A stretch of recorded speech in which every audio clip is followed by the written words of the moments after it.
হো হো করুণ হৃদয়ে কথা বলে নবীজি, পিতা মাতার আদর আমি পাইনি। আল্লাহু আকবার বলেন। হো হো করুণ হৃদয়ে কথা বলে নবীজি, পিতা মাতার আদর আমি পাইনি। কত ছেলে দৌড়িয়ে বাবাকে চুমু দেয়, আমি কখনো চুমু দিতে পারিনি।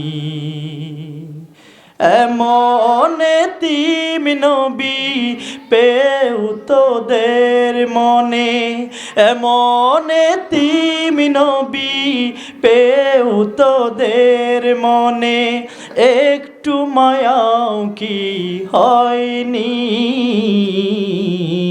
কি করে পারলি, কি করে মারলি পাথর আমার এতিম নবীর গায়ে? বলেন কি নাল ইনসানা লাফি খুসর ইল্লাল্লাযীনা আমানু ওয়া আমিলুস সালিহাত وتواصوا بالحق وتواصوا بالصبر. قال النبي صلى الله عليه وسلم أشد الناس بلاء الأنبياء ثم الأمثل فالأمثل إن الله وملائكته يصلون على النبي يا أيها الذين آمنوا صلوا عليه وسلموا تسليما اللهم صل سيدنا مولانا وعلى آل سيدنا।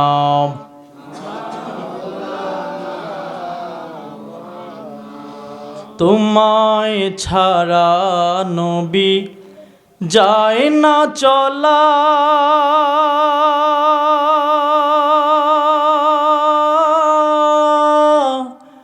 তুমি আমার গো পরানেওয়ালা, তোমায় ছাড়া নবী যায় না চলা, তুমি আমার গো পরানেওয়ালা। মরণ বেলায় দেখা দিও আমায়, মরণ বেলায় দেখা দিও আমায়, পরানে কামনা কেমনে যাব মদিনা। আল্লাহুম্মা সাল্লি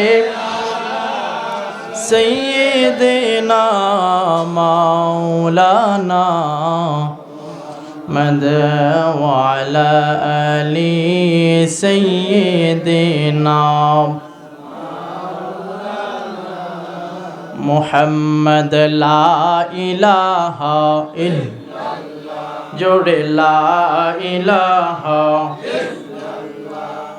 لا إله আসমান জমিন গায়রুল্লাহ, চন্দ্র সূর্য গায়রুল্লাহ, আসমান জমিন গায়রুল্লাহ, পাহাড় পর্বত গায়রুল্লাহ, শুধু তুমি মাবুদ এক আল্লাহ।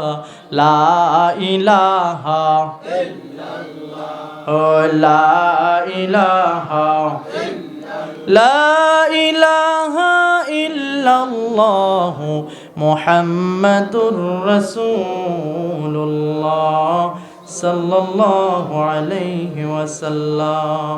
খুশঘর চৌচালাপাড়া মোহাম্মদ সাল্লাল্লাহু আলাইহি ওয়াসাল্লাম মাকবুলিয়া মাদ্রাসা ও এতিমখানার উদ্যোগে আজকের এই চতুর্থ বার্ষিক ওয়াজ ও দোয়ার মাহফিলের মোহতারাম সদর সভাপতি হাজী মোহাম্মদ আব্দুল আউয়াল সাহেব, সাবেক মেম্বার ৫ নং ওয়ার্ড খুশগড়।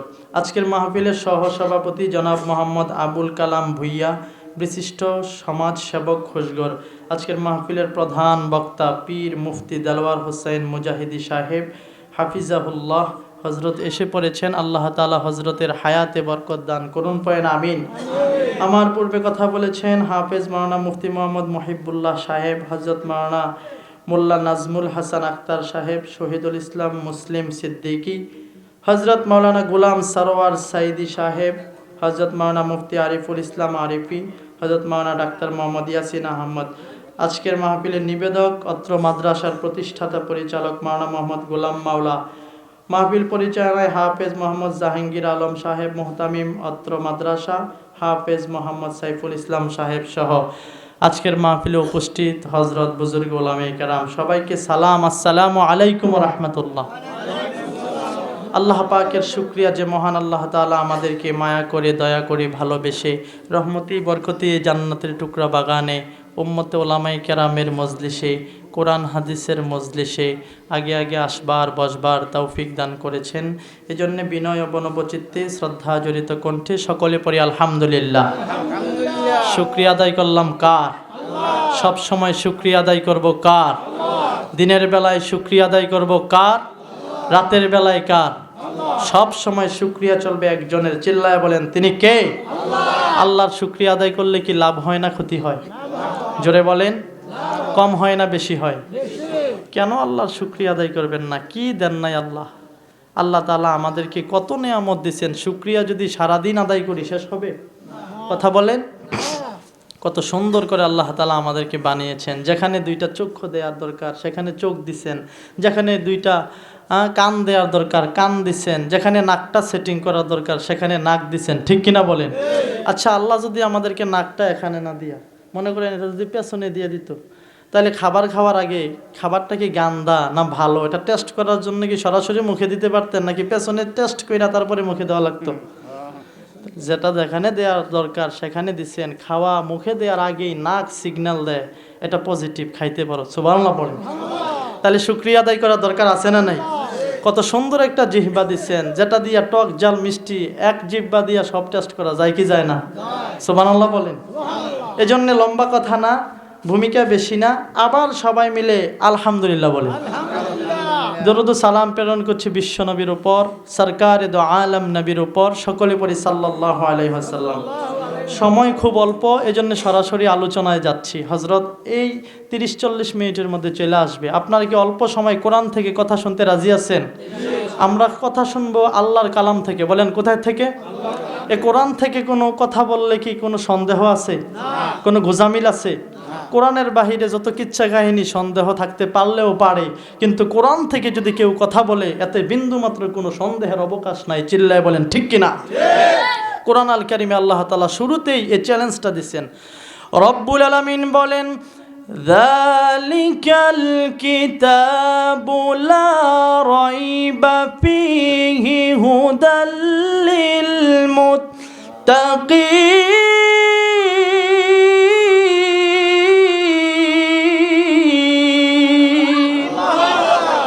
রাব্বুল আলামিন বলেন, this is the book, there is no doubt. এমন একটা কিতাব দিলাম বিন্দু মাত্র সন্দেহ তো নাই, সন্দেহের অবকাশও নাই। চিল্লা বলেন সুবহানাল্লাহ।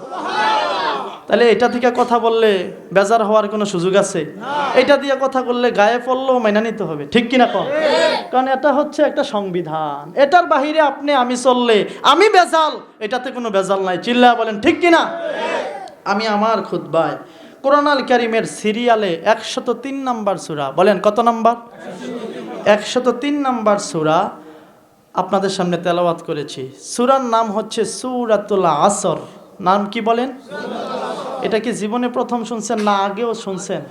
অনেকে মুখস্থও পারেন, হুজুরের পেছনে এই সূরা অনেকে শুনছেন। ঠিক কিনা বলেন? এই সূরাটা ছোট্ট একটা সূরা। কোরআন আল কারিমে মোট সূরা আছে 114টা। বলেন কয়টা? সিরিয়ালে এটা যে কত নম্বর? 103 নম্বর। এই সূরার মধ্যে আয়াত আছে মাত্র 3টা। বলেন কয়টা? এই সূরার উপরে কিছু কথা বলবো। এই সূরাটা নাজিল হয়েছে মক্কায়। বলেন কোথায়? কোরআন আল কারীমের সূরাগুলো দুই ভাগে বিভক্ত, একটা হচ্ছে মাক্কি আর একটা হচ্ছে মাদানী। নবী আলাইহিস সালামের হিজরতের পূর্বে যত সূরা নাজিল হয়েছে সব কি মাক্কি, আর নবী মদিনায় হিজরত করার পরে যত সূরা নাজিল হয়েছে সবগুলো কি মাদানী। ওই ক্যাটাগরিতে এটা কি মাদানী না মাক্কি? মাক্কি সূরা। এই সূরাটা নাজিল হওয়ার একটা কারণ আছে। কোরআন আল কারীমের সূরাগুলো এমনি এমনি নাজিল হয় নাই, কোনো না কোনো কারণে, কোনো না কোনো প্রেক্ষাপটে আল্লাহ তাআলা এই সূরাগুলো আয়াতগুলো নাজিল করছে। তাফসীরের ভাষায় একে বলা হয় শানে নুজুল। বলেন কি বলা হয়? মানে এই সূরাটা নাজিল হওয়ার একটা কারণ আছে না নেই? আসুন জেনে নেই এই সূরাটা কেন নাজিল হইল। যদি বুঝতে পারেন তাহলে আলোচনাটা বুঝতে সহজ হবে। কেন নাজিল হইল এই সূরাটা? এই সূরাটা নাজিল হয়েছে নবী আলাইহিস সালামকে যখন কাফেররা অপমান অপদস্থ করলো, তখন আল্লাহ তাআলা নবীকে সান্ত্বনা দেওয়ার জন্য নবী আলাইহিস সালামের পক্ষ নিয়ে একটা দাঁত ভাঙা জবাব কাফেরদেরকে দিয়েছেন। কোন সুবহানাল্লাহ। নবী আলাইহিস সালামের হায়াত মোট 63 বছর। বলেন কত বছর? জোরে বলেন। নবী আলাইহিস সালামের 63 বছর বয়সে হায়াতটাকে 3 ভাগে ভাগ করা যায়। কয় ভাগে? 3 ভাগে। একটা হচ্ছে নবীজির নবুয়ত প্রাপ্ত হওয়ার আগের 40 বছর। কত বছর? নবীজি নবুয়ত প্রাপ্ত হলেন, দায়িত্ব প্রাপ্ত হলেন কত বছর বয়সে? 40 বছর বয়সে। ওয়াজ বুঝতে ভুল করেন না, আমাদের নবী কিন্তু 40 বছরে নবী হয় নাই। আমাদের নবী সৃষ্টিরও পূর্বের নবী। সুবহানাল্লাহ কয় না? সব কিছুর আগে সৃষ্টি হয়েছেন আমার নবী। সুবহানাল্লাহ বলবেন না? কিন্তু নবুয়তির সিরিয়ালে কোরআন আল্লাহ তাআলা তাকে দিয়া একটা দায়িত্ব দিলেন 40 বছর বয়সে। নবুয়তি প্রাপ্ত হইলেন কত বছর বয়সে? 40 বছর বয়সে। গেল 63 থেকে 40। এরপরে নবী আলাইহিস সালাম মক্কায় থাকলেন আরো 13 বছর। কত বছর? তাহলে 40 আর 13 কত হইল? 53। নবীজি মক্কা থেকে হিজরত করে মদিনায় গিয়ে থাকলেন আরো 10 বছর। কত বছর হইল? 63 বছর। 63 বছরের মধ্যে নবী আলাইহিস সালাম 40 বছর কোনো ওয়াজ করে না, কোনো কথাও কয় না, কোনো দাওয়াতি কাজ করে না, শুধু আইয়ামে জাহিলিয়াতের যুগ। এর আগে তো 500 বছর কোনো নবী নেই। আল্লাহু আকবার বলেন। আইয়ামে জাহিলিয়াতের যুগ, সমাজটা নষ্ট হয়ে গেছে। নিজের বাপ তার কন্যার সাথে খোলামেলা আচরণ করে, নাউজুবিল্লাহ বলবেন না? কন্যা সন্তান জন্ম হইলে জীবন্ত কাফন দাফন দিয়া দেয়। এমন একটা যুগে নবীজি আয়েশা ওয়াজ ছাড়া থাকলেন কত বছর? কথা কয় না তো? 40 বছর। আচ্ছা বলেন দেখি, 40 গেলে গা, বাকি আর থাকে কত বছর? 23 বছর। আচ্ছা ওয়াজ তো নবীজি করণের কথা ছিল 40 বছর, কারণ অধিকাংশ একটা হায়াতি নবীজির থেকে থাকলো ওয়াজ ছাড়া। কথা মনে বুঝেন নাই? নবী আলাইহিস সালাম কোনো দাওয়াতি কাজ করলেন না 40 বছর। তাইলে দাওয়াতি কাজ করার কথা ছিল বেশি, ঠিক না? কিন্তু কেন হইল না? কেন নবীজিরে দিয়ে আল্লাহ তাআলা করাইলেন না? একটা কাহিনী আছে না নাই? 40 বছর পর্যন্ত নবী আলাইহিস সালাম কেন নবুয়তি আল্লাহ তাআলা প্রকাশ করলেন না তাদের মাঝে কোরআন নাজিল কইরা? এবং কোন কারণে আল্লাহ রাব্বুল আলামিন নবী আলাইহিস সালামকে দাওয়াত দিতে বললেন না? এটার একটা বড় কারণ হইল নবী যে 40 বছর পরে নবী হবে, এটার দলিল 40 বছরের আগের কিছু মুআজিজা। কোন সুবহানাল্লাহ। মানে নবীজি 40 বছর পরে যখন সবাই জানলো নবীজি নবী, এরপরে নবীর থেকে মুআজিজা আসাটা স্বাভাবিক, কারণ নবীদের মুআজিজা থাকে, ঠিক কিনা বলেন? কিন্তু আমার নবী জন্ম হওয়ার পর থেকে, আরে মার গর্ভে থাকাকালীনই তো আমার নবীর মুআজিজা শুরু। সুবহানাল্লাহ বলবেন না? কেন এই মুআজিজাগুলো আল্লাহ তাআলা নবুয়তির আগে দিলেন? এজন্য দিলেন কাফেরদেরকে বুঝাইলেন, মনে কইরো না সাধারণ মানুষ, এটা এখনই যা শুরু হয়েছে, সাধারণ মানুষ দ্বারা এরকম ঘটনা ঘটতে পারে না। সুতরাং 40 বছর পরে যদি আমার নবী দাবি করে যে আমি নবী, এটা মিথ্যা হইতে পারে না। সুবহানাল্লাহ বলে।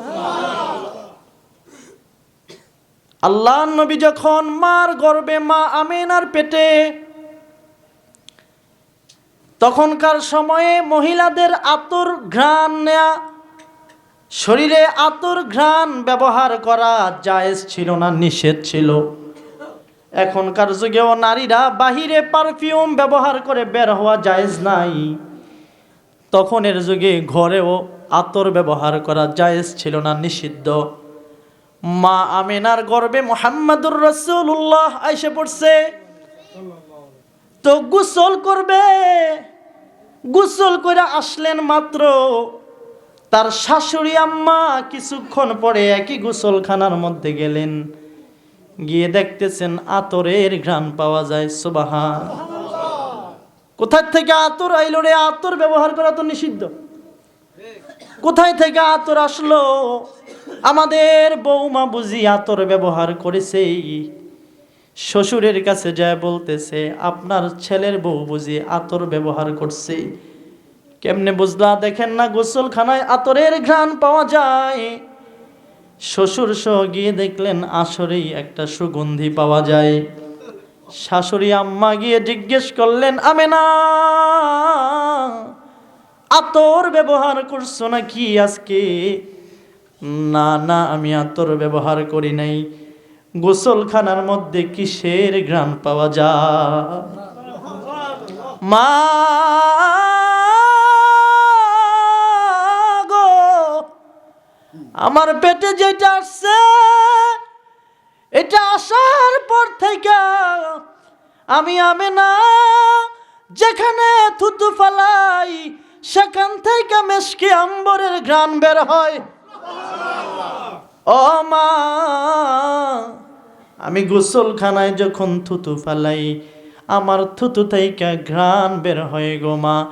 আমার পেটে যেটা আসছে এটা সাধারণ কোনো মানুষ না, শেষ জামানার নবী আমার পেটে আইসা পড়ছে।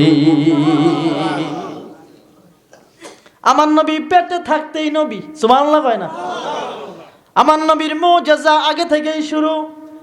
নবী আলাইহিস সালাম দুনিয়াতে আসলেন, মা আমেনা আমার নবীর সৌন্দর্য বর্ণনা করতে যায়, মা আমেনা বলে আমার পেট থেকে, আমার গর্ভ থেকে যখন মুহাম্মাদুর রাসূলুল্লাহ সাল্লাল্লাহু আলাইহি ওয়াসাল্লাম জমিনের মধ্যে পড়লেন, আমার অন্ধকার ঘরটা সাথে সাথে আলো হয়ে গেছে গা।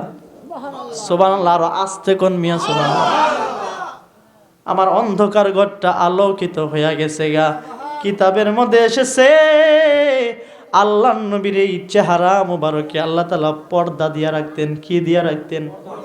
কারণ দামি জিনিস সব সময় খুইলা থাকে না।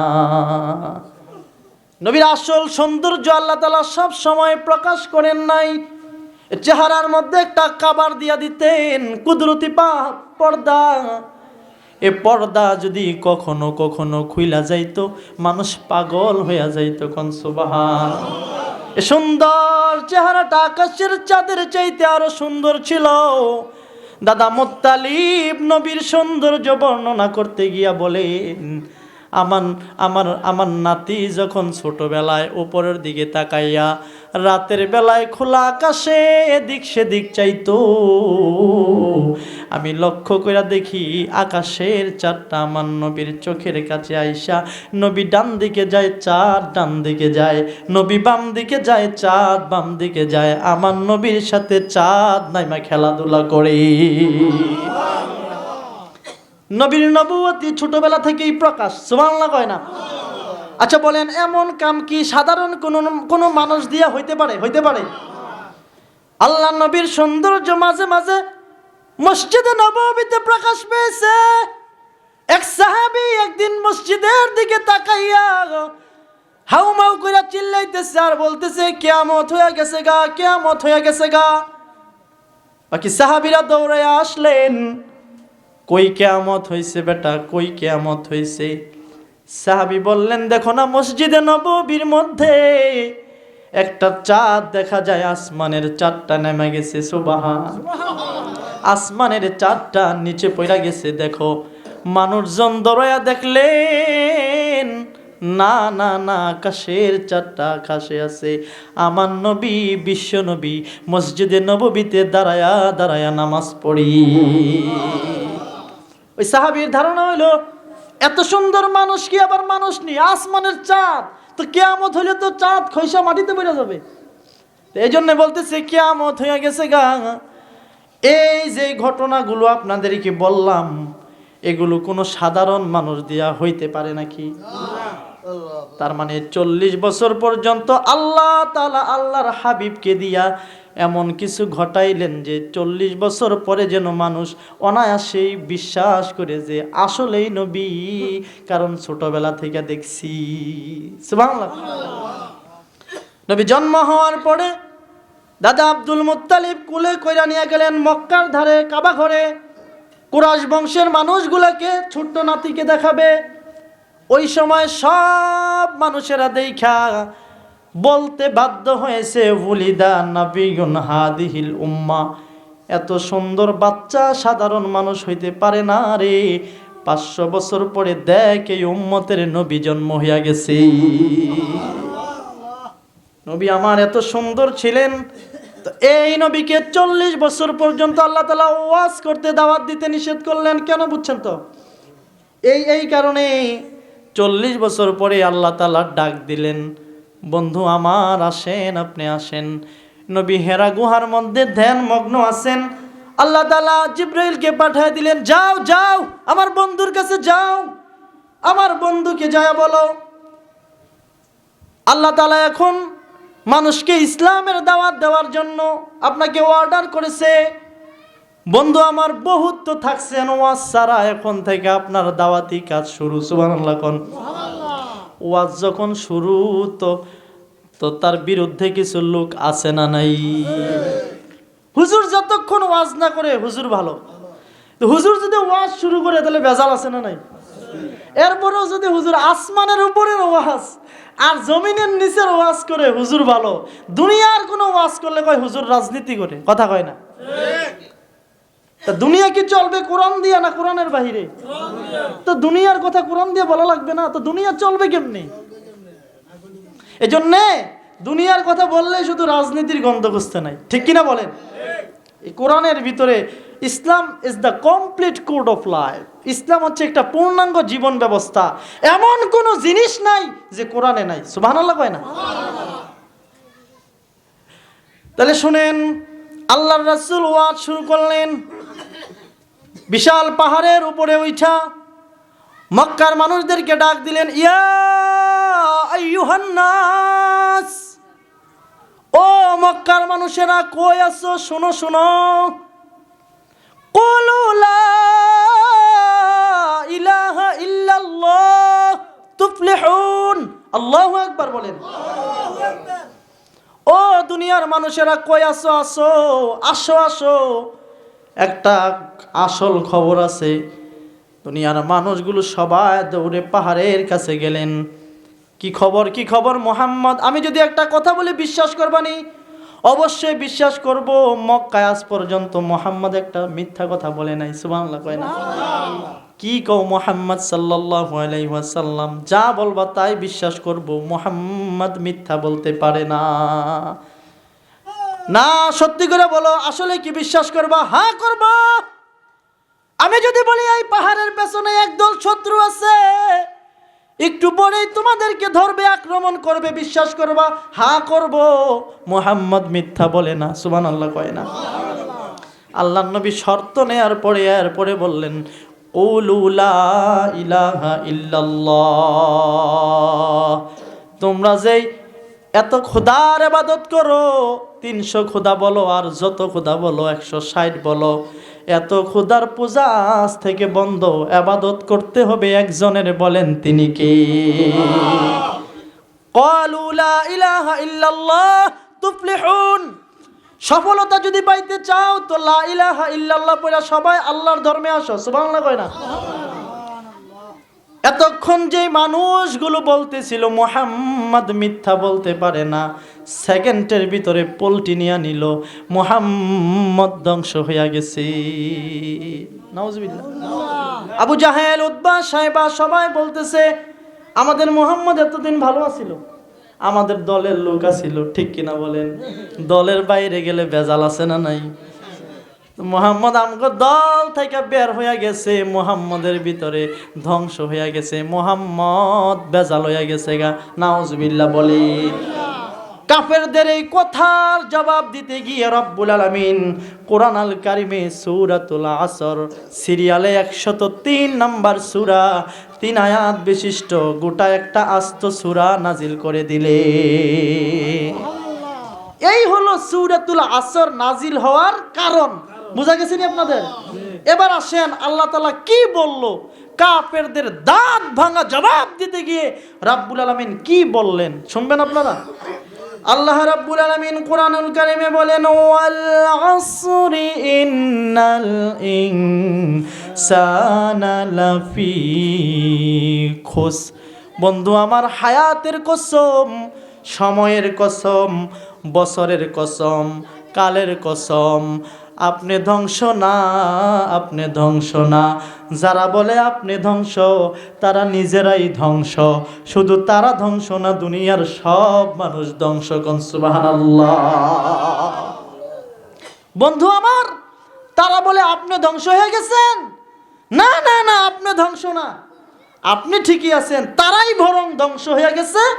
আর শুধু তারা না, আমি 4টা গুণ বলতেছি, এই 4 গুণে যারা না থাকবে বাকি সব ধ্বংস। সুবহানাল্লাহ। এই খবরটা বলার আগে আল্লাহ তাআলা একটা কসম কাটছে। বলেন কি কাটছে? আল্লাহ তাআলা কসম কাটলেন। কসম কাটলেন হায়াতের, সময়ের। বলেন কিসের? কথা বল না চাচা। হায়াতের। আচ্ছা বলেন দেখি, আল্লাহ যে কসম কাটলো, কেন কসম কাটলো? কসম তো মানুষ কাটে কথায় কথায়, ঠিক কিনা বলেন? আল্লাহর কথা কি কসম না কাটলে মিথ্যা? ইমানের কথা আসতে কোনকে জোরে কোন না, মিথ্যা নাকি? তা আল্লাহর কথা কসম কাটলেও সত্য, না কাটলেও সত্য। তা আল্লাহ যে কোরআন আল কারীমে শুরুতে কসম কাটলেন, এই যে ওয়াওয়ে কাসমিয়া দিয়া, ওয়াল আসর, কোরআনের বহু জায়গায় আল্লাহ কসম কাটছেন ওয়াও দিয়া শুরুতে। ওয়াল আসর, ওয়াল কমর, ওয়াশ শামস কাটছে না? ওয়াল লাইল কাটছে কিনা বলেন? তো কেন কাটলেন? কাটছে আমাদের খাচ্যতে। কেন? কারণ আল্লাহ জানে যে বান্দায় কসম কাটলে কথা মনোযোগ দিয়ে শুনে, ঠিক কিনা কোন? কারণ আমগো দেশে দেখেন যতক্ষণ পর্যন্ত কসম না কাটে, রে তুই নিছস কিন্তু জিনিসটা, কই না না নিছি না, না নিছ তুই, না নিছ না, আল্লাহর কসম আমি নেই নাই। আচ্ছা ঠিক আছে, তাহলে তুই নিস না, ঠিক কিনা বলেন? কসম কাটলে কথার ওজন বাড়ে, তো মানুষ বিশ্বাস করে। এই জন্য আল্লাহ তাআলা কসম কাইটা বান্দারে অ্যালার্ট করছে। অ্যাটেনশন প্লিজ, একটা গুরুত্বপূর্ণ কথা বলতেছি, শোন। এবার আসেন একটা মাস আলা বইলা দেই মাঝখানে, কসমের কথা যেহেতু আসছে। আমাদের দেশে মানুষের জন্য কসম কাটা আল্লাহর নাম ছাড়া আর অন্য কোনো নামে কসম কাটা জায়েজ নাই, হারাম। বলেন কি? আল্লাহর নাম ছাড়া আর কারো নামে কসম কাটা। আমগো দেশে দেখেন কসম কাটে, কয় আমার মরা বাপের কসম, আছে না নাই? কয় আমার মার দুধের কসম, আসেনি? নাউজুবিল্লাহ কোন না, না। কয় আমার মাথাটা ছুঁয়ে গেছি রে, এই আকাম আমি করি নাই। এটা নিষিদ্ধ, জায়েজ নাই। কথা বোঝা গেছে তো? কসম কাটতে হবে আমরা শুধুমাত্র কার নামে? তাও কথায় কথায় না, যেখানে প্রয়োজন হয়, বিশ্বাস করানোই লাগে, ক্ষেত্র আছে। কিন্তু আল্লাহ যে কিছুর নামে কসম কাটতে পারে, কারণ আল্লাহর চাইতে বড় তো আর কিছু নাই। সুবহানাল্লাহ কয় না? তো আল্লাহ কিসের কসম কাটবে? এই জন্য আল্লাহ তাআলা কসম কাটলেন। কিসের কসম? হায়াতের কসম। বলেন কিসের? বলতে পারেন হুজুর এত কিছু থাইকে আল্লাহ হায়াতের কসম কাটলো কেন? কারণ আল্লাহ তো যেমন তেমন জিনিসের কসম কাটবে না, ঠিক কিনা বলেন? হায়াতের দাম অনেক বেশি, ঠিক কিনা বলেন? আচ্ছা, মানুষের জীবনে হায়াতের চাইতে আর বেশি দাম কিছু আছে? কথা কয় না তো। আচ্ছা, হায়াত কি টাকা দিয়ে কিনা যায়? হায়াত যদি টাকা দিয়ে কিনা যেত, বিগত সালে কোনো এমপি, মন্ত্রী, চৌধুরী মারা যাইত, টেহা দিলে আজরাইলে, ঠিক নিও, আজরাইলে কইলে কিতা কয় নিতামাইছি তো, কয় না ধর বেলায় ওই তো না, হাতে করলে তো না, আরেকটা নেই, ঠিক নি কন? কারণ হাজার হাজার টেয়া রেখে দিছি না ব্যাংক, কিও তো বান্ডাইল একটার জায়গায় 2টা দিয়ালা দিয়েছি রে, আজরাইলে ঘুষ দিয়া পড়াই দেন, সুযোগ আছে নাকি? টাকা দিয়ে কি হায়াত কেনা যায়? তাহলে এটা দামি জিনিস, ঠিক কিনা বলেন? নবীরাও তো হায়াত চাইয়াও পায় নাই। আমি সুলাইমান নবীর ঘটনা বলছি মসজিদে, এটা আর বলতেছি না এখন। আল্লাহর কাছে চাইছে, আল্লাহ হায়াতটা একটু বাড়াই দেন না। আল্লাহ কয় না, যা কার কখন কোথায় কিভাবে মৃত্যু হবে জানে কে? কয় না, আপনি চাইলেও পাবেন না, আপনার সময় শেষ। সুবহানাল্লাহ বলেন। তাহলে দামি জিনিসের কসম খাইছে না? দামি জিনিসের কসম কাইটা আল্লাহ তাআলা বলতেছে কি, ইন্নাল ইনসানা লাফি খুসর। বন্ধু আমার, তারা বলে আপনি ধ্বংস হয়ে গেছেন। না না, আপনি ধ্বংস হন নাই, তারা ধ্বংস হয়ে গেছে, আর আপনার আরো কিছু উম্মত সহ ধ্বংস হইয়া যাবে। কারা কারা ধ্বংস হবে আল্লাহ রাব্বুল আলামিন কোরআন আল কারিমে বলেন 4 প্রকারের মানুষ সারা সবাই ধ্বংস। বলেন কয় প্রকার? বলেন, বুঝতে হবে কয় প্রকার? 4 কোয়ালিটির মানুষ সারা সব মানুষ নবী ধ্বংস। তাহলে কোন 4 কোয়ালিটির মানুষ ধ্বংস এটা জানার দরকার আছে না নাই? জোরে বলেন আছে না নাই? আল্লাহ রাব্বুল আলামিনের পরের আয়াতে বলেন, শোনো কোন 4 কোয়ালিটির মানুষ ধ্বংস হবে না। আল্লাহ রাব্বুল আলামিন বলেন, ইল্লাল্লাযীনা আমানু ওয়া আমিলুস সালিহাত ওয়া তাওয়াসাউ বিল হাক্কি ওয়া তাওয়াসাউ বিস সাবর। আল্লাহ বলেন 1 নাম্বার হলো ইল্লাল্লাযীনা আমানু, যারা আমি আল্লাহর উপরে ঈমান এনেছি। কার উপরে? তাহলে এখন তো অনেকে খুশি, কয় হুজুর আমরাও তো ঈমান আনছি। ঠিক কিনা বলেন? আমরা কি আল্লাহর উপরে ঈমান আনছি না? কথা কয় না আনছি না? এখানে কি কেউ আসছি যে আল্লাহর উপরে ঈমান আনছি না? কিন্তু ঈমান বেজাল মুক্ত ঈমানের কথা আল্লাহ তাআলা বলছেন। আল্লাহ তাআলা বলেন, ও বান্দা শুনো, ঈমান আনছো বললেই কি চলবে? না না না, ঈমান আনার পরে কিছু পরীক্ষা দিতে হবে। ঠিক কিনা বলেন? শুধু পড়াশোনা করছো, কোনোদিন পরীক্ষা দাও নাই, তো সার্টিফিকেট মিলবে? মিলবে নাকি? তাহলে ছাত্র হইলে পরীক্ষা আছে না নাই? আল্লাহ বলে ঈমানদার হইছো তো তোমারও পরীক্ষা আছে। যদি ঈমান আনো তুমি পরীক্ষা দিতে হবে। কখনো কখনো নিজের জীবন যাবে, কখনো কখনো রক্ত যাবে, কখনো কখনো তোমার লাশ চিহ্ন থাকবে না। ঠিক কিনা বলেন? পরীক্ষা দিতে হবে। পরীক্ষা দিলেই কেবল বুঝবা তোমার ঈমান খাঁটি নাকি ভেজাল। ঠিক কিনা বলেন? আল্লাহ তাআলা বলেন, কেমন পরীক্ষা দিবা? আরে দুনিয়ায় এমন কোনো মানুষ নাই যার জীবনে পরীক্ষা নাই। ঠিক কিনা বলেন? কারো সন্তান অসুস্থ হইয়া পরীক্ষা, কারো স্ত্রী অসুস্থ হইয়া পরীক্ষা। ঠিক কিনা বলেন? কারো ছোট্ট বাচ্চা দুনিয়া থেকে আল্লাহ নিয়ে যায় পরীক্ষা। ঠিক কিনা আছে না নাই? ছোট্ট জন্ম নিছে বাচ্চা, তো দুনিয়া থেকে আল্লাহ নিয়ে নিছে পরীক্ষা। ঠিক কিনা বলেন? কত মানুষের ঘর বাড়ি পুইরা যাইয়া পরীক্ষা হয়। এই যে ঢাকা শহরে বড় বড় বিল্ডিং, বড় বড় ব্যবসা, হঠাৎ করে আগুন লেগে সব ধ্বংস হয়ে যায় পরীক্ষা। ঠিক কিনা বলেন? আল্লাহর নবী বলেন, পরীক্ষা কার কেমন হবে জানুনি? আশাদ্দুন নাসি বালাআন আল আম্বিয়া সুম্মাল আমসালু ফাল আমসাল। দুনিয়ায় সব চাইতে কঠিন পরীক্ষা হয়েছিল নবীদের, কারণ যার ঈমান যত বেশি তার পরীক্ষা তত কঠিন। ঠিক কিনা বলেন? বলেন নবীদের ঈমান কি আমাদের ঈমানের মতো, নাকি আমাদের চাইতে আরো মজবুত? মজবুত ঈমানের জন্য কঠিন পরীক্ষা। ঠিক কিনা বলেন? আমার নবীজির জীবনে পরীক্ষা ছিল কি ছিল না? আরে কত পরীক্ষা! আল্লাহর নবী সাজদা দিয়া রুকু দিয়া নামাজ পড়ে, কাফেরেরা মরা উটের নারী বুড়িয়াই না আমার নবীর মাথার উপরে চাপায় দেয়। ঠিক কিনা বলেন? আমার নবী কান্দে আর বলে, আমারে মারিস না, আমার মাথায় মরা উটের নারী বুড়ি দিস না রে, আমার আব্বা নাই, আমার আম্মা নাই, আমার ইয়েতিম, আমারে মারিস না, আমার উপরে মরা উটের নারী বুড়ি দিস না। কিন্তু কাফের বেঈমানরা আমার নবীকে কি কষ্ট দিছে কি দেয় নাই? কি করে পারলি, কি করে মারলি পাথর আমার এতিম নবীর গায়ে? কি করে পারলি, কি করে মারলি পাথর আমার এতিম নবীর গায়ে।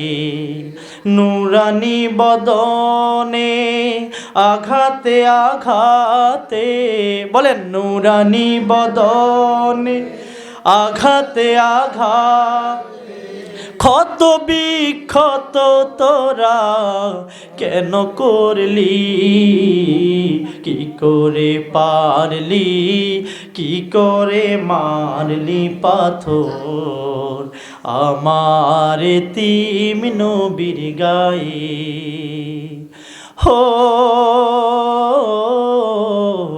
হো করুণ হৃদয়ে কথা বলে নবীজি, পিতা মাতার আদর আমি পাইনি। আল্লাহু আকবার বলেন। হো হো করুণ হৃদয়ে কথা বলে নবীজি, পিতা মাতার আদর আমি পাইনি। কত ছেলে দৌড়িয়ে বাবাকে চুমু দেয়, আমি কখনো চুমু দিতে পারিনি। এমন এতিম নবী পেও তোদের মনে, এমন এতিম নবী পেও তোদের মনে, একটু মায়াও কি হয়নি, কি করে পারলি, কি করে মারলি পাথর আমার এতিম নবীর গায়ে। বলেন কি করে পারলি, কি করে মারলি পাথর আমার এতিম নবীর গায়ে। নবীর জীবনে পরীক্ষা ছিল কি ছিল না? কত কঠিন পরীক্ষা নবীজি দিচ্ছেন। তায়েফের ময়দানে নবীজি রক্ত ঝরিয়েছেন কিনা বলেন? কত কষ্ট ছিল নবীর জীবনে। সুতরাং ইমান যার যত মজবুত তার পরীক্ষা তত বেশি, ঠিক কিনা বলেন? ইমানের পরীক্ষা দিতে গিয়ে জেল জুলুম অত্যাচার আসতেও পারে, ঠিক কিনা বলেন? সুতরাং বিপদ বালা মুসিবত আসলেই শুধু ঘৃণা করতে নাই, আল্লাহ পরীক্ষা দেয় কি দেয় না? এমন একজন নবী ছিলেন হযরতে আইয়ুব আলাইহিস সালাম। নাম কি বলেন? আইয়ুব নবীকে আল্লাহ তাআলা এত বড় পরীক্ষা দিয়েছিলেন। আইয়ুব নবী যখন ফেরেশতাদের সামনে আল্লাহ তাআলা আইয়ুব নবী সম্পর্কে প্রশংসা করতেছে, আমার আইয়ুবকে এত বড় ধন দৌলত দিছি, বাদশাহী দিছি, আমার আইয়ুব আমি আল্লাহরে ভুলে না। সুবহানাল্লাহ কয় না? আমি আল্লাহকে ভুলে না, আইয়ুব আমার আল্লাহকে ভুলে না। শয়তান এই কথা শুই না আল্লাহকে বলতেছে, আল্লাহ আপনার আইয়ুব তো বড় আরামে আছে, ধন সম্পদ পাইছে, এই জন্যে না আপনারে ভুলে না। একটু অভাবে নিয়ে দেখেন, দেখবেন অবস্থাটা কি হয়। নাউজুবিল্লাহ বলে। কত বড় শয়তান দেখছেন, আরামসে আছো তো এই জন্য আরামে আরামে খায় ঘুমায়, হুজুর মসজিদে খায়, আর কিছু একটা কথা আছে না, এই জন্য বুঝে না তো, একটা পরীক্ষা নিয়ে দেখেন। কি পরীক্ষা নেমু, কি পরীক্ষা নেমু? আপনি না আমার কাছে ক্ষমতা দেন। আল্লাহু আকবার বলেন না? আল্লাহ কয় শয়তান তোরে দিয়া দিলাম ক্ষমতা, যা আমার আইয়ুব পরীক্ষায় পাশ করবে, ফেল করবে না। সুবহানাল্লাহ বলেন। শয়তান কয় আমার কাম শুরু। গেল আইয়ুব নবীর এলাকায়। আইয়ুব নবীর হাজার হাজার উটের পাল ছিল, উট। এ উটের পাল সবগুলাতে আগুন লাগাইয়া দিছে, সবগুলারে মেরা ফেলাইছে, একটা উঠো রাখে নাই। খবর আসছে আইয়ুব নবী জানেননি উটের পাল তো সব শেষ। কয় আল্লাহ দিছে, আল্লাহ নিছে, আমার কোনো অভিযোগ নাই। সুবহানাল্লাহ কয় না? শয়তান কয় কি তারে আরো বেশি গভীরে যাইতে হইবে বুঝি। ছাগলের যত খামার আছিল সবগুলোতে আগুন। নাউজুবিল্লাহ কয় না? সব দুম্বা ছাগল সব শেষ। আইয়ুব নবী আপনার সব দুম্বা ছাগল সব শেষ, তাই নাকি? কয় হ, আল্লাহ দিছে, আল্লাহ নিছে, অভিযোগ নাই। সুবহান। কিতাবে এসেছে আইয়ুব নবীর অনেক কৃষি জমি ছিল, ফসল ফলাদি ছিল, সব ফসলের ভিতরে আগুন লাগাই দিছে। আইয়ুব নবীকে আইসা বলতেছে কৃষকেরা সব শেষ, এবার কি খামু? আল্লাহ দিছে আল্লাহ নিছে, অভিযোগ নাই অভিযোগ নাই, টেনশন করিস না, গুডাউনের ভিতরে 3 বছরের খাবার মজুদ আছে। সুবহানাল্লাহ বলেন। শয়তানে এই কথা শুই না গুডাউনে দৌড় দিছে, গুডাউনে যায় আগুন, 3 বছরের খানাও শেষ। আল্লাহু আকবার বলেন। শুধু তাই নয়, কিতাবে এসেছে আইয়ুব নবীর 7 সন্তান ছিল। কয় সন্তান? একটা একটা কইরা 7 সন্তানরে দুনিয়া থেকে বিদায় কইরা দিছে। যার সন্তান আছে সে বুঝে সন্তান চলে গেলে কেমন লাগে, ঠিক কিনা বলেন? কিছুদিন আগে আপনাদের চৌচলা পড়ার মুবারক ভাই চলে গেল, ঠিক কিনা বলেন? তার পরিবার বুঝে সন্তান একটা চলে গেলে কেমন লাগে। আইয়ুব নবীর একটা নয়, দুইটা নয়, কয়টা গেছে? 7 সন্তান শেষ। আইয়ুব নবী কয় আল্লাহর ধন আল্লাহ দিছে আল্লাহ নিছে, অভিযোগ নাই। সুবহানাল্লাহ। কত বড় পরীক্ষা আইয়ুব নবী দিছে। এই কথা শোনার পরে শয়তান কয় তোমারে এখনো নোয়ানো গেল না। আল্লাহকে বলতেছে আল্লাহ এগুলা হবে না, আরো কঠিন পরীক্ষা লাগবে। কি পরীক্ষা? কি পরীক্ষা? কয় আল্লাহ এমন এক অজানা রোগ আইয়ুব নবীরে দিবেন যেটার কোনো চিকিৎসা নাই। আল্লাহু আকবার বলেন। চিকিৎসা নাই। আল্লাহ কয় যা দিলাম আমার আইয়ুব পরীক্ষায় পাশ করবে। সুবহানাল্লাহ। এমন পরীক্ষা দিলেন, এমন রোগ দিলেন, অজানা এক রোগ দিয়া দিলেন যেটা ডাক্তার ধরতে পারে না। এখনকার যুগে যেগুলারে বসন্ত রোগের মতো বলে, শরীরের পচন ধরা যায়, গোশত খসা খসা পড়া যায়, এমন রোগ হইল আইয়ুব নবীর। আস্তে আস্তে সব মানুষগুলো আইয়ুব নবীর বিপক্ষে চলে গেল। আপনি আর আমাদের গ্রামে থাকতে পারবেন না, আপনার তো বাদশাহী নাই, ঠিক কিনা বলেন? কিচ্ছু নাই, আপনি কেন থাকবেন? আপনারে কেন মানব? যান, চলে যান, আপনি আমাদের গ্রাম থেকে চলে যান। আইয়ুব নবীর স্ত্রী ছিল 4 জন। বলেন কয়জন? এক এক করে 3 স্ত্রী চলে গেল। একটা মাত্র স্ত্রী সাথে ছিল, নাম হলো রহিমা। নাম কি বলেন? আমি কিতাব ঘাইটা দেখলাম আসলে রহিমা কেন গেল না? বাকি 4 জন চলে গেল, একজন মাত্র থাকলো, নাম হলো রহিমা। নাম কি বলেন? আর 5 মিনিট সময় শেষ করে দিতেছি। নাম বলেন কি? রহিমা নাম। আমি কিতাব ঘাইটা দেখলাম রহিমা ওই যুগের শ্রেষ্ঠ সুন্দরী ছিল। সুবহানাল্লাহ বলবেন না? সুন্দরটা রয়েছে, কালা দি গেছে গা। সুবহানাল্লাহ কয় না? আশ্চর্যের বিষয় না? সবচেয়ে সুন্দর যেই বউ, এই বউ রয়েছে, আর বাকিটি। আইয়ুব নবী বলে বউ আমার যাও না কেন? শব্দ গেল গা, তুমি রইছো কেন? সুখের সময় আপনি আমাদেরকে কত কিছু না দিছেন, ঠিক কিনা বলেন? দুঃখের সময় আপনারে কেমনে ছাইরা যাই। এমন কিছু বউ আছে দেখেন, স্বামী অসুস্থ হইলেও পাশে থাকে, ঠিক কিনা বলেন? বিপদে পড়লেও পাশে থাকে। আর কিছু কিছু দাজ্জাল মার্কা মহিলা আছে, স্বামী কয়েকদিন অসুস্থ পড়ে থাকলে কয় আল্লাহ নিলে নিয়ে না যাইব। কথা কয় না? দাও কথা কয়। তো আইয়ুব নবী বলতেছে তুমি যাও না কেন? কেমনে যাই? সুখের দিনে না আপনি আমাদেরকে কত কিছু দিছেন। আমি কিতাব গাইটা দেখলাম এই রহিমা যেমন তেমন নারী না, এত সুন্দর কেমনে হইল, এত বংশ কেমনে হইল। আমি কিতাব গাইটা দেখলাম এই রহিমা ছিল ইউসুফ নবীর নাতনি ছিল। ইউসুফ নবীর ছেলের ঘরের নাতিন ছিল। তো বংশটা কি সাধারণ বংশ? আর ইউসুফ নবী ছিল বিশ্ব সুন্দর ওই সময়ের। তো ইউসুফ নবীর বংশের রহিমা কি কালা হইবনি? রহিমা বলতেছে না আমি যাবো না। স্বামীকে লইয়া চলে গেল জঙ্গলে চলে গেল। কিতাবে এসেছে 1 বছর 2 বছর নয়, আল্লাহ তাআলা আইয়ুব নবীকে অসুস্থ রাখছিলেন 18 বছর। কত বছর? 18 বছর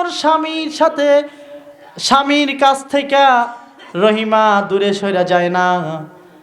স্বামীকে কিছু খাবার নিয়ে গেছিল, ওইগুলা খাওয়াইছে। বছর বছর এগুলা দিয়া চলছে বিক্রি কইরা। রহিমা আবার লুকায়া লুকায়া গ্রামে আইসা কাজ করে, কিন্তু শয়তান যায়া ওই বাড়িতে লাগাই দিছে। কে কাজ করে তুমগো বাড়িতে জানুনি?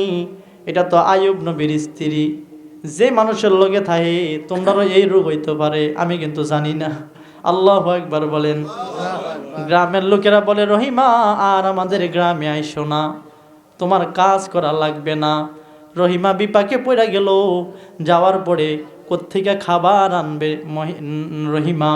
রহিমা এবার বাধ্য হইয়া ওই সময় নিজের চুল কেটে ফেলাইল, নিজের চুল বাজারে বিক্রি করে দিল। চুল ওই যুগে চুল বিক্রি করা জায়েজ ছিল। দেখেন আবার এই ওয়াজ শুইনা নিয়ে আবার আমগো মা বোনেরা চুল বিক্রি করে দেয়। এখনকার যুগে কিন্তু এটা জায়েজ নাই। এখন তো আমাদের সমাজে চুল বিক্রি করে তিলের খাজা খায়। আরে কথা কয় না তো, আমি কি বানায় বললাম কথা? হারাম। মহিলাদের চুলও পর্দা, মহিলাদের চুল কি বড় পর্দা। আর এগুলো বিক্রি করে ছেলেরা তিলের খাজা কিনা এবার দে, আছে না নাই? ওই যুগে চুল বিক্রি করা জায়েজ ছিল।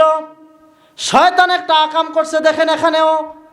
আইয়ুব নবীকে এসে বলতেছে, জানো তোমার স্ত্রী যে খাবার আইনা খাওয়ায়, কই থেকে খাওয়ায়? কই থেকে খাওয়ায়? চুরি করে আইনা খাওয়ায়। নাউজুবিল্লাহ বলেন। বিশ্বাস করি না। রহিমা 18 বছর আমার খেদমত করে, রহিমা চুরি করতে পারে না। বিশ্বাস না করলে তোমার বউয়ের পেছনে চুলগুলা দেখো, ধরাত পড়ে কাইটা দিছে। নাউজুবিল্লাহ কয় না?